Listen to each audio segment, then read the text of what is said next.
సాంబశివరాయుడు గారు నమస్తే. అంటే మీరు అటు ప్రొఫెషన్ కావచ్చు, లేకపోతే గవర్నమెంట్‌కి సంబంధించిన వివిధ హోదాలను చేశారు.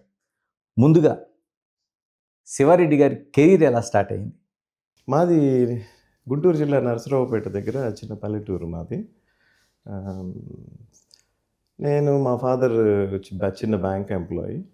అక్కడ నుంచి నేను ఫాదర్ ఉద్యోగరీత్యా డిఫరెంట్ టౌన్స్‌లో ఉన్నాము.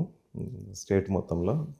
తర్వాత ఫైనల్‌గా నేను గుంటూరు మెడికల్ కాలేజ్‌లో ఎంబీబీఎస్ చేసినాను 1991లో. అప్పుడు స్టేట్‌లో నాది మంచి ర్యాంక్‌తోనే వచ్చింది. అండ్ నేనే కాలేజ్ టాపర్‌గా జాయిన్ అయినాను అప్పుడు. దాని తర్వాత ఎంబీబీఎస్ అయిపోగానే ఇమ్మీడియేట్‌గా న్యూరో సర్జరీ 5 ఇయర్ కోర్స్ అప్పుడు. ఎంఎస్ చేయకుండానే 5 ఇయర్స్‌తోని న్యూరో సర్జరీ చేయవచ్చు. అది నిమ్స్ కొన్ని నేషనల్ ఇన్‌స్టిట్యూట్స్‌లో ఉండిందప్పుడు. నేనప్పుడు నిమ్స్‌లో అప్పుడు కూడా 2 సీట్లు ఉండేవి స్టేట్ మొత్తంలోనే. ఓకే. సో, నేనది 98లో న్యూరో సర్జరీ నిమ్స్‌లో జాయిన్ అయినాను. 2002 డిసెంబర్‌కి న్యూరో సర్జరీ అయిపోయింది. అది అప్పుడు వన్ ఆఫ్ ద అంటే few neuro surgeons at the age of 27, 28 neuro surgery చేయగలిగిన వాళ్ళలో నేనొకడిని.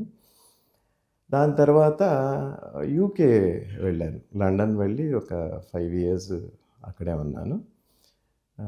ఒక 2 హాస్పిటల్స్‌లో పనిచేసినాను. అదే టైంలో వివిధ దేశాలు పర్యటించడం జరిగింది.